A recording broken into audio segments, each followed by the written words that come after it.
Arellano hoping to get back into this ball game and finally get their first win of the tournament. Cargo to Gamad. He's up against Valencia. Attacking. Diamante from the corner. Short. Skying for that loose ball was Cargo. Keeping it on their side of the court. Here's Montecillo.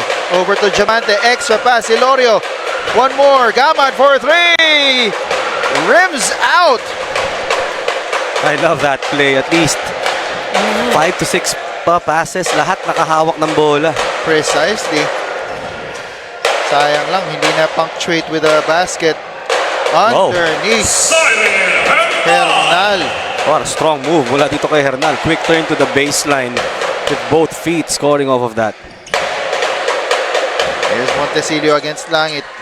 Silorio offering the screen. Montecillo stops. Diamante. No look pass. Right back to him. Whoa. Silorio and Diamante with a beautiful connection. They have all the reasons to celebrate. Ganda ng action na yun para dito sa Knights. No look to no look. Kaya nga eh. Direct ako mga 4 na replay nun. Here's the drive. Foul will be called on George Diamante. That is a sensational play para dito sa Knights. George Diamante, his third personal foul. And on tonight's substitution, Justin Hugo for George Diamante called for his third personal. Yun lang ang mabigat doon. At the line, shooting 2 free throws. Shooting 2 free throws. This is Langit. These free throws, of course, brought to us by ABC Tile Adhesive. Sigurado ka dito. Short on the first.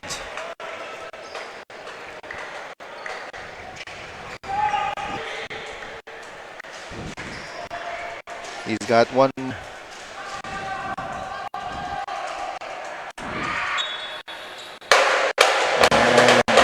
Dapat lane violation yun, pero tumasok.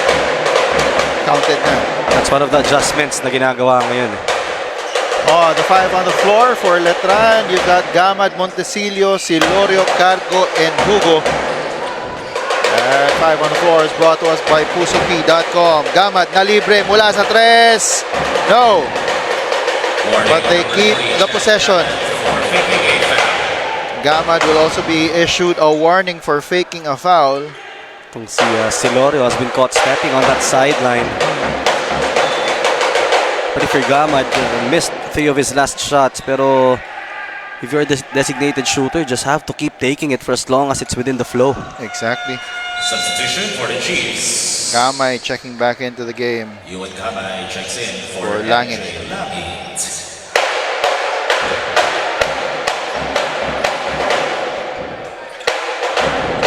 Yuan Gamay calling the play. Gets a screen from Binoya. Once again, that attack. Same move, same result para dito kay Hernal. He breaks into double figures with 11 points.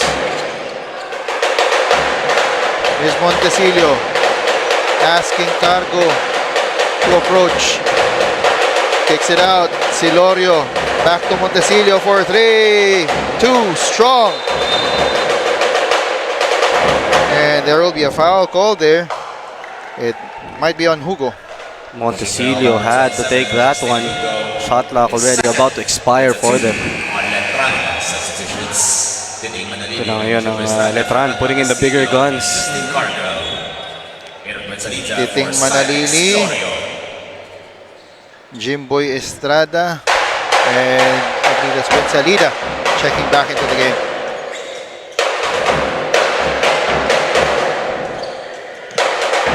Five on the floor for the Chiefs. You've got Valencia, Kamay, Ladiga, Hernal, and Binoya.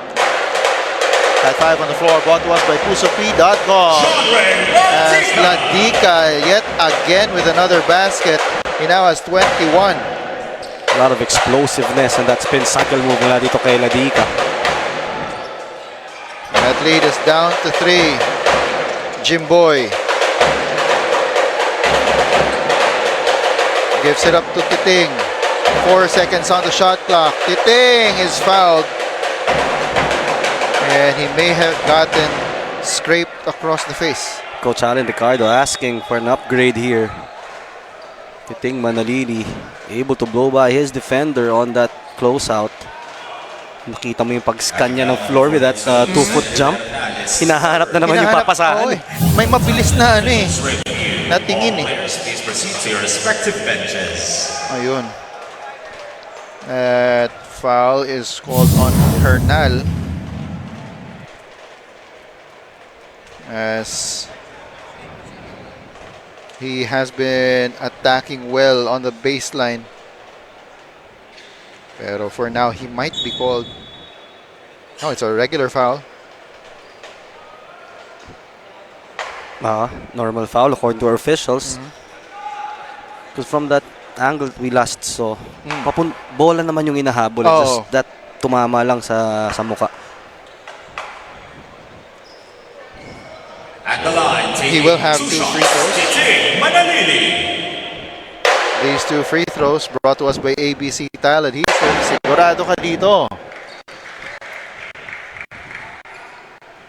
Now has 12.6 assists to his name.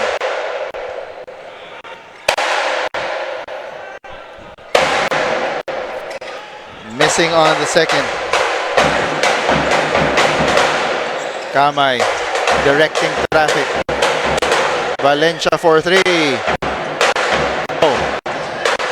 Ball bounces to Vinoya and foul is called. It will be on Manalili. Titing Manalili, his second 3. Baseline inbound para dito sa Shot clock at 14 Arellano. seconds. Kamay triggering the inbound. Gets it to Hernal. Barely. And ball will stay with Arellano. 12 seconds to shoot. all options well covered that time around. 12 seconds on the shot clock. Kamay takes it himself. The layup is up and in. An acrobatic finish para dito kay Kamay. Had to go reverse on that one. Cuts that lead down to 271 to 69. Manalili over to Gamad. He's up against Nika. Jimboy for 3. Yes, sir! Big one para dito kay Jimboy. He has been silent dito sa ating ball game, just letting the game come to him, and that time around knocking down a big three-pointer. He himself is now in double figures with 12. As Hernal, lucky bounce. Hernal has been consistent para dito sa Arellano. That was a much-needed basket for them. Manalili up against Kamay.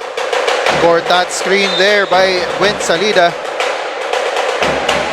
Kung ganyang kalapad yung magsiset ng Gortat sa'yo, bubo ka talaga yung driving lane. Kamay, his first foul. That's a 2 on Arellano University. So foul there on Kamay. Ball stays with Letran. Protecting a 3-point lead. Manalili over to Jimboy. Titing, he's got 8 seconds on the shot clock. Attacking. No good on the shot. Kamay. Setting the table. Kamay wanted to get it to Hernal. Manalili saw where Kamay wanted to pass the ball and intercepted it. Gamad fakes the 3, goes inside. And they will reset with 15 seconds. Still a lot of time para dito sa Letran. Oh. Titing attacks the defense of Ladika. Almost got the end one. We'll have to settle for a pair of free throws. Titing Manalili taking matters into his own hands. Ganda yung transition defense doon ng Arellano na wala yung initial attack nila. Oo. And all they needed was to get the ball to his hands at panoorin nila kung anong gagawin niya. And at the line, shooting 2, And he will shoot a pair of free throws brought to us by ABC Tile. Sigurado ka dito.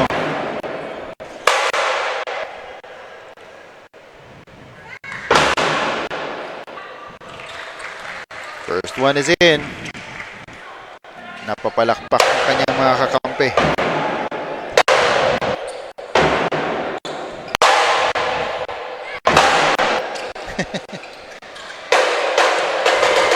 Second one misses, but they get offensive rebound care of Jimboy Estrada.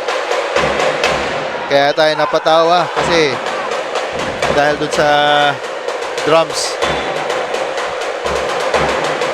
A rare turnover. Wala dito kaya Jimboy and Titing. Napalakas yung pasa eh. Shot clock at 14. Ano bang philosophy dun, Coach? Bakit mo mas gusto yung hayaang mag out of bounds rather than pick upin mo pa at siguro dahil lamang sila eh, para mas gumalaw pa yung oras. Okay. Pero itong si Hernal, not wasting any time. 13 points. Sorry, 15 points now. Keeping Arellano within striking distance. 2 points lang ang lamang ng Letran. Manalili for 3. Yes, sir! That's the best way to respond after committing a turnover. Titing Manalili making the defense pay for going under on that ball screen. Mukhang sinasabi niya, kasado na ako. And simula pa lang dito sa laro, alam mo na naka-scoring mode itong si Titing Manalili. That is too much pace. Yan, tignan mo yung selling niya. Pak, yan na, kasado na. Here's Geronimo. Uses the screen, gets it to the corner. And that will be a traveling violation called on Valencia.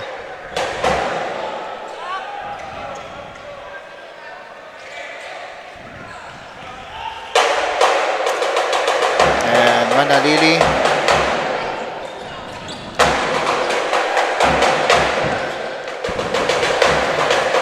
Using patience. Uses the Buensalida screen. Oh, gets it to Hugo. Itong si Hugo was there on that spot for about 4 seconds already. Alam niya na darating at darating sa kanya yung bola. And Arellano calls for timeout, brought to us by PusoP.com. We'll be back. And that's Hugo on the screens right now. Justin Hugo with this smart power play brought about by that skip pass from Titing Manalili. Just trusting his teammate na darating ang bola sa kanya. Pero quick answer on the side of Arellano. Hernal pa rin dito para dito sa Arellano. It has been him and Ladica plugging away for Arellano. And Manalili draws a foul on Geronimo. Geronimo is third personal foul. Geronimo having a difficult task of trying to contain itong si Titing Manalili. Next foul sends Letran to the line. Gamad.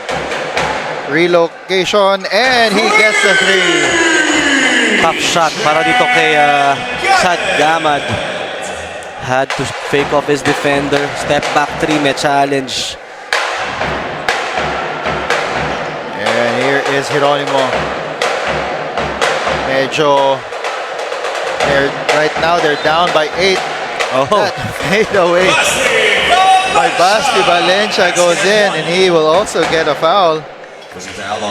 Basti Valencia, one of the old reliables para dito kay Coach Chico Manaban. Let's take another look at that. Bonus free throw for Basti Banga. Valencia. Follow-away jumper. He fell into Gamad. And the bonus free throw brought to us by A-Tile Adhesive. Sigurado ka dito. 5-point lead for Letran. Manalili being by Geronimo. Manalili, he had a shot there.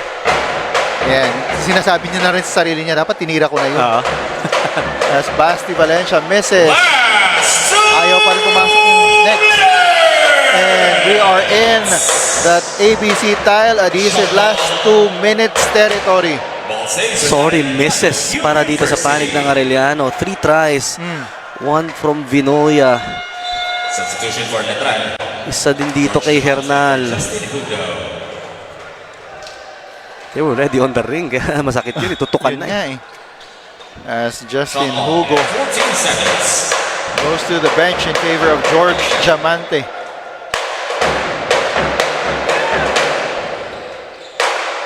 Geronimo able to get that ball inbound in the last second. Here's Valencia. Gets a screen from Hernal. Valencia attacks. Jumper, no good. Vinoya, kick out. Geronimo, yes, sir! That is big. Geronimo. Cold-blooded three-pointer. Coming off that rebound mula dito kay Vinoya. Dalawa na lang to, partner. Exactly. 1 minute and 30 seconds to go dito sa ating fourth quarter. I hesitate to say fourth and final. Here's Manalili being guarded by Hernal. Screen offered by Diamante. Manalili attacks and that will be a foul on Hernal. Has been all titing Manalili para dito sa panig ng Letran. It's either Personal foul. he's dishing out assists or siya ang hahanap ng puntos. And Titing Manalili already 2 free throws for with TT. 16 points, 4 rebounds, and he's shooting free throws. Brought to us by ABC Tile Adhesive. Sigurado ka dito. And he's also had 7 assists and 2 steals. On 5 of 8 shooting. A lot of times I've watched Titing Manalili play. This has been the most aggressive I've seen him in terms of looking for his points. Exactly. He averages 9 points throughout the tournament. So 16 points, malapit niya nang madoble yung output niya. Oh. And foul on that attack. It will be called on George Diamante. Basti Valencia showing us how to attack the heart of that defense. Kung kanan ang ginamit niya doon, malamang may supalpal pa yun. Oo. But since he uses left hand, pasugod sa depensa yung tira, automatic foul yan. Pasok yung unang free throw ni Basti Valencia, brought to us by ABC Tile Adhesive. Sigurado ka dito. Substitution, Borromeo checking in for Basti Valencia. Just 2 points separating this team. Crucial possession for both of them. A basket for Letran would put a lot of pressure on Arellano. A stop would give them a chance to tie this game. Just 2 points, no? Here's Estrada, gives it to Benzalida. Manalili dribbles it off of his foot. What a stop para dito sa Arellano. Unforced turnover actually. Oh, as the timeout is called on the floor. This timeout brought to us by PusoP.com. We'll be back. And the Arellano Chiefs with a prime opportunity here after that bad turnover. John Ray Latica At 14 seconds. has led the way para dito sa Arellano. Along with Joseph Hernal, Cyril Hernal. Well, I would expect them to go for a two-pointer here.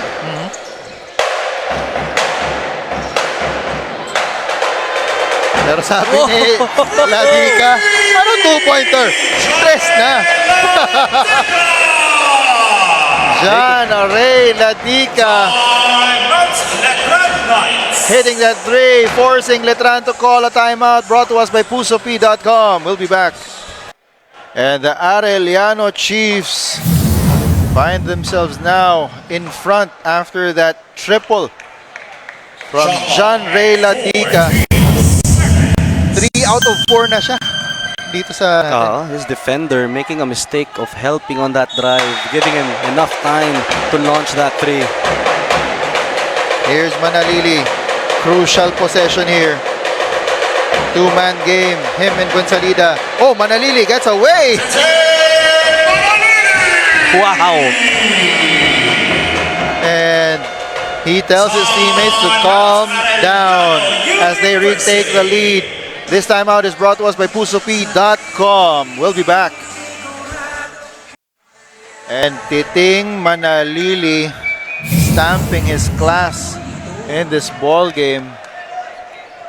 Scoring when it matters most para dito sa Letran. Making up for that turnover using the glass. Get the lead back. And telling his right after that, kalma, Oo. kalma. 27 seconds pa to. Isa lang ang lamang natin. May butal. 14 seconds to shoot. Ayan, at dahil half court mag-inbound ang Arellano, there will be a 13-second shot clock, game clock difference.